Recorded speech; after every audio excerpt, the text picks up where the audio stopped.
سردی کی شدت شیشے کی بڑی کھڑکیوں سے گزر کر کمرے کے مہنگے گہرے رنگ کے پردوں سے ٹکرانے کی ناکام کوشش کر رہی تھی۔ باہر ابھی رات کا آخری پہر تھا، کمرے میں ہیٹر کی حرارت تھی جو باہر کی سردی کی شدت کو کم کر رہی تھی۔ یہ ہمدان شاہ کا بیڈ روم تھا اور اس کی ہر چیز اس کے مزاج کی عکاسی کرتی تھی۔ مہنگی اور نفیس بستر کے کونے پر آرزو سکری سمٹی پڑی تھی۔ اسے یہاں آئے 12 گھنٹے بھی نہیں ہوئے تھے۔ کل دوپہر تک وہ اپنے گاؤں کے کچے صحن میں تھی، اس حقیقت سے بے خبر کہ اس کی زندگی ہمیشہ کے لیے بدلنے والی ہے۔ پھر ہمدان شاہ آیا تھا، وہ شخص جس کا صرف نام اس نے سنا تھا، جس کے ساتھ بچپن میں اس کا نکاح پڑھوایا گیا تھا۔ ایک ایسا رشتہ جسے وہ اس کے گھر والے اور شاید خود ہمدان شاہ بھی بھول چکا تھا، مگر وہ نہیں بھولا تھا۔ وہ اپنے مرحوم چچا آرزو کی والد کی وصیت پوری کرنے آیا تھا۔ وہ خاندان بھر کی مخالفت کو رونتا ہوا اسے اپنے ساتھ لے آیا تھا۔ نہ بارات، نہ رخصتی، نہ کوئی سامان، جیسے وہ اسے اٹھا لایا تھا۔ سفر کی تھکن، صدمہ اور بے یقینی نے اسے رات گئے نڈھال کر دیا تھا۔ ہمدان نے اسے کمرہ دکھایا، خود شاید کسی اور کمرے میں چلا گیا اور وہ بستر پر گرتے بے ہوش ہو گئی تھی، مگر اس کی بدقسمتی نے نیند میں بھی اس کا پیچھا نہیں چھوڑا تھا۔ رات کی کسی پہر اس کی آنکھ شدید تکلیف سے کھلی تھی۔ وہ احساس اس کے لیے نیا نہیں تھا، مگر وقت بے حد غلط تھا۔ اسے پیریڈز ہو گئے تھے، اس کے پاس کپڑوں کا دوسرا جوڑا تک نہیں تھا، ضرورت کا باقی سامان تو دور کی بات تھی۔ گھبراہٹ، شرمندگی اور بے بسی کے عالم میں اس نے واحد حل یہی نکالا تھا کہ باتھ روم سے منسلک وسیع کبرڈ میں جہاں درجنوں سوٹ کتار میں لٹکے تھے، وہیں سے ایک دراز میں کرینے سے طے کیے ہوئے مردانہ انڈر ویئرز نظر آئے۔ اس نے کانپتے ہاتھوں سے ایک نکالا، باتھ روم میں خود کو صاف کیا اور ہمدان شاہ کا وہ برانڈڈ انڈر ویئر پہن کر واپس بستر میں گھس گئی۔ یہ اس کی مجبوری تھی، مگر اس کا دل اس چوری پر کانپ رہا تھا۔ اس کے بعد وہ کب سوئی اسے ہوش نہ رہا۔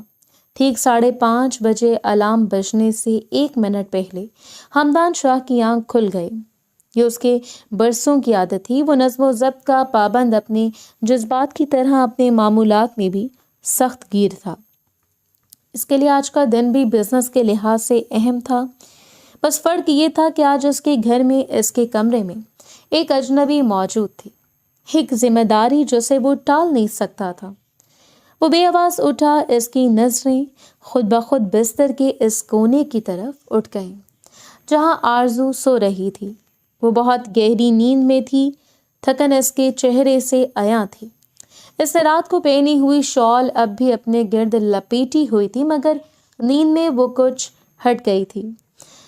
ہمدان نے کندھے اچکائے، اس سے تیار ہونا تھا۔ وہ اپنے کبرڈ کی طرف بڑھا، اس نے الماری کھولی، اپنے آج کے سوٹ کا انتخاب کیا اور پھر اس دراز کی طرف ہاتھ بڑھایا جہاں سے وہ روزانہ فریش انڈر ویئر نکالتا تھا، مگر آج وہاں کچھ بے ترتیبی سے لگی۔ اسے اپنی مطلوبہ چیز نہیں ملی۔ اس نے ماتھے پر بل ڈالے۔ عجیب ہے، اس نے زیر لب کہا۔ اسے آفس کے لیے نکلنے کی جلدی تھی۔ اس نے سوچا شاید کم روشنی میں نظر نہیں آ رہا۔ وہ واپس مڑا اور کمرے کا مین سوئچ آن کر دیا۔ تیز سفید روشنی پورے کمرے میں پھیل گئی۔ What naan sense! اور سب سے پہلے آرزو پر پڑی جو اب بھی بے خبر سو رہی تھی۔ روشنی کی تیزی سے آرزو کی آنکھیں نیند میں ہی پھڑپھڑائیں۔ وہ کروٹ لے رہی تھی اور اسی حرکت میں اس کی قمیض جو پہلے ہی کچھ چھوٹی تھی کمر کی طرف سے سمٹ گئی۔ ہمدان کی نظر جو دراز میں اپنی چیز تلاش کر رہی تھی بے اختیار اس کی طرف اٹھ گئی۔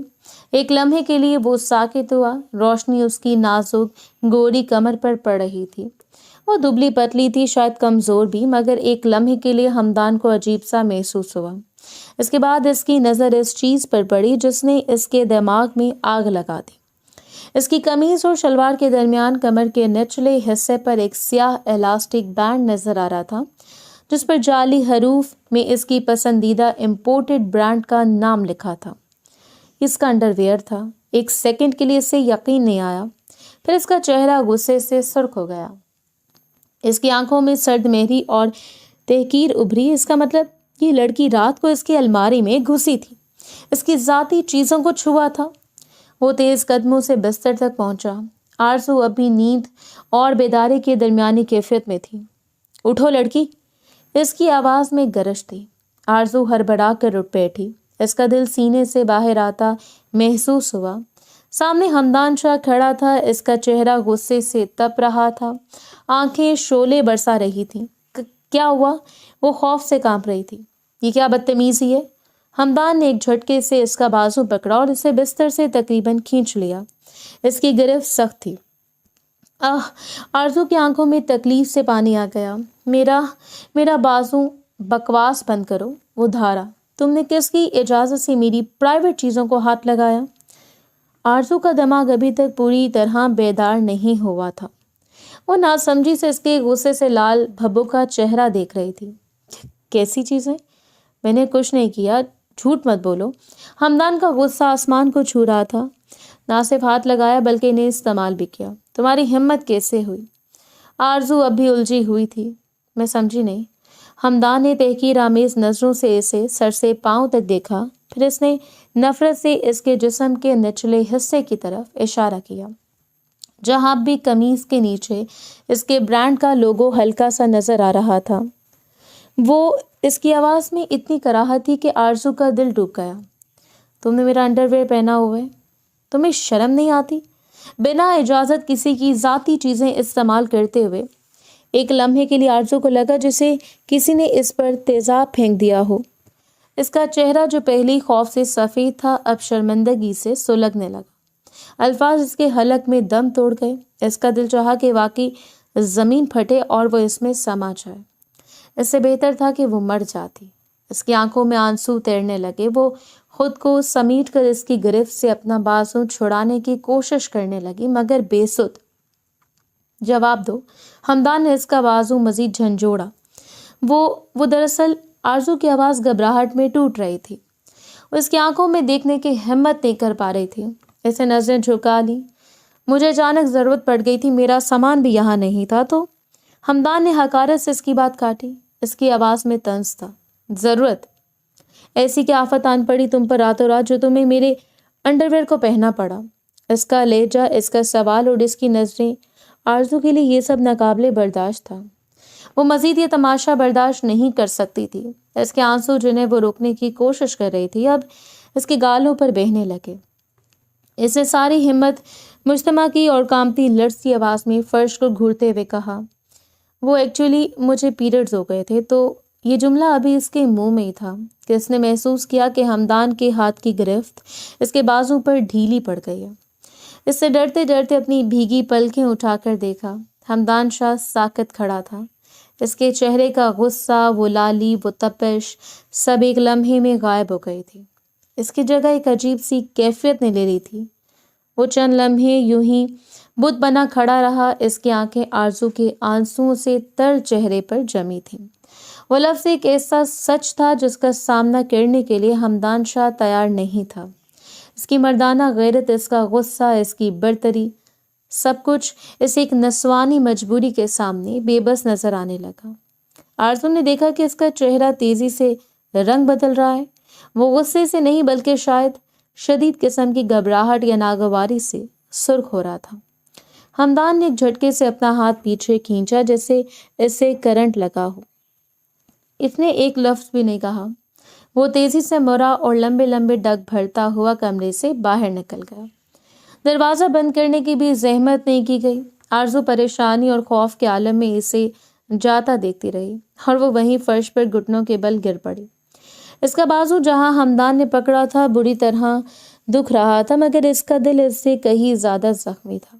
کمرے کی تیز روشنی، بکھرا ہوا بستر اور دروازے سے آتی ٹھنڈی ہوا، سب اس کی بے بسی اور ذلت کا مذاق اڑا رہے تھے۔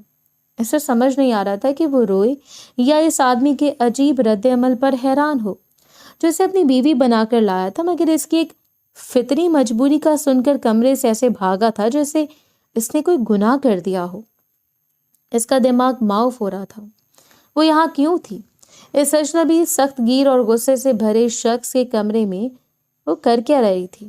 اس کا ذہن اس ذلت سے فرار حاصل کرنے کے لیے خود بخود ماضی میں بھٹکنے لگا۔ یہ سب کب شروع ہوا؟ اس نے اپنی بھیگی آنکھوں کو رگڑتے ہوئے سوچا، 15 سال پہلے شاہ حویلی کا وسیع صحن مہمانوں سے بھرا تھا۔ یہ کوئی شادی بیاہ کا موقع نہیں تھا، مگر ماحول کسی جشن سے کم بھی نہ تھا۔ 6 سالہ آرزو، جسے اس کی ماں نے زبردستی ایک بھاڑی سرخ گوٹے والی فراک پہنا دی تھی، صحن کے ایک کونے میں اپنی ہمجولیوں کے ساتھ پکڑن پکڑائی کھیلنے میں مگن تھی۔ اسے اس بات سے کوئی غرض نہیں تھی کہ آج حویلی کے بڑے شاہ ہمدان کے والد سکندر شاہ شہر سے آئے تھے اور ان کے ساتھ ان کا 12 سالہ بیٹا ہمدان بھی تھا۔ آرزو کے لیے ہمدان شہر والا بھائی تھا جو سال میں ایک آدھ بار ہی نظر آتا اور جب بھی آتا اپنے کھلونوں یا کتابوں میں گم رہتا۔ گاؤں کے بچوں کے ساتھ کھیلنے کو توہین سمجھتا تھا۔ آج بھی وہ ایک طرف سفید شلوار قمیض پر کالی واسکٹ پہنے ایک خاندانی بزرگ کی طرح سنجیدہ چہرہ بنائے بیٹھا تھا، جبکہ آرزو مٹی میں کھیلتے ہوئے کہکے لگا رہی تھی۔ پھر اس کے ابا زمان شاہ نے اسے آواز دی، آرزو بیٹا ادھر آؤ۔ زمان شاہ ایک شفیق اور سادہ طبیعت انسان تھے۔ وہ اپنے بڑے بھائی سکندر شاہ کے برعکس دولت اور رتبے کی بجائے خلوص اور رشتوں کو اہمیت دیتے تھے۔ آرزو اپنے ابا کی لاڈلی تھی۔ وہ بھاگتی ہوئی آئی، جی ابا۔ اس کے ابا نے اسے گود میں اٹھایا اور چوم لیا۔ میری گڑیا رانی، آج تمہارے لیے ایک تحفہ لائے ہیں ہم۔ آرزو نے خوشی سے تالی بجائی۔ کہاں یہ تحفہ؟ زمان شاہ مسکرائے اور اسے لے کر اس چبوترے پر بیٹھ گئے جہاں سکندر شاہ ہمدان اور خاندان کے دیگر بڑے موجود تھے۔ مولوی صاحب بھی وہیں تشریف فرما تھے۔ بھائی جان، زمان شاہ نے اپنے بڑے بھائی سکندر شاہ سے کہا، آپ تو جانتے ہیں میری طبیعت ٹھیک نہیں رہتی، دنیا کا کوئی بھروسہ نہیں، میری بس ایک ہی خواہش ہے۔ سکندر شاہ جو اپنے بھائی کی گرتی صحت سے واقف تھے سنجیدگی سے بولے، حکم کرو زمان، تمہاری ہر خواہش پوری ہوگی۔ میری آرزو۔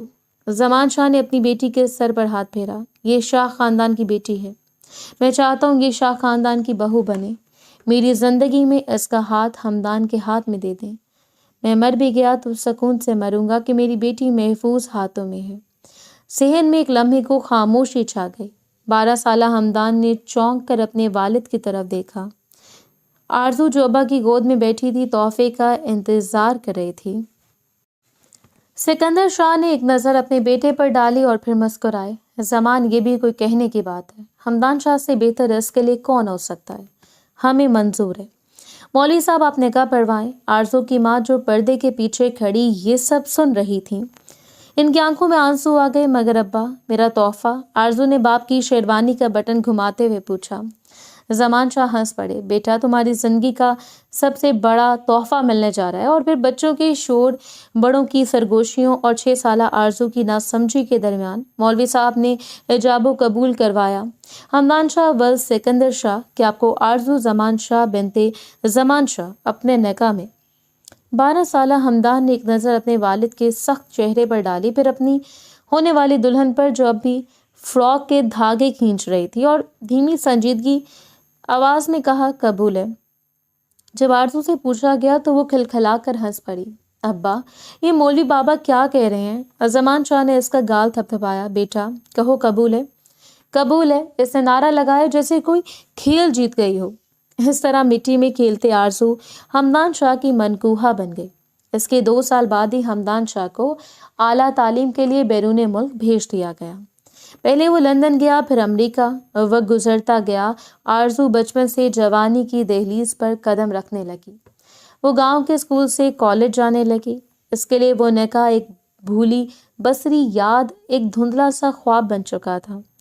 کبھی کبھار جب خاندان میں کوئی شادی ہوتی تو اس کی ماں حسرت سے کہتی، میری بیٹی کی رخصتی نہ جانے کب ہوگی، وہ تو جیسے بھول ہی گیا۔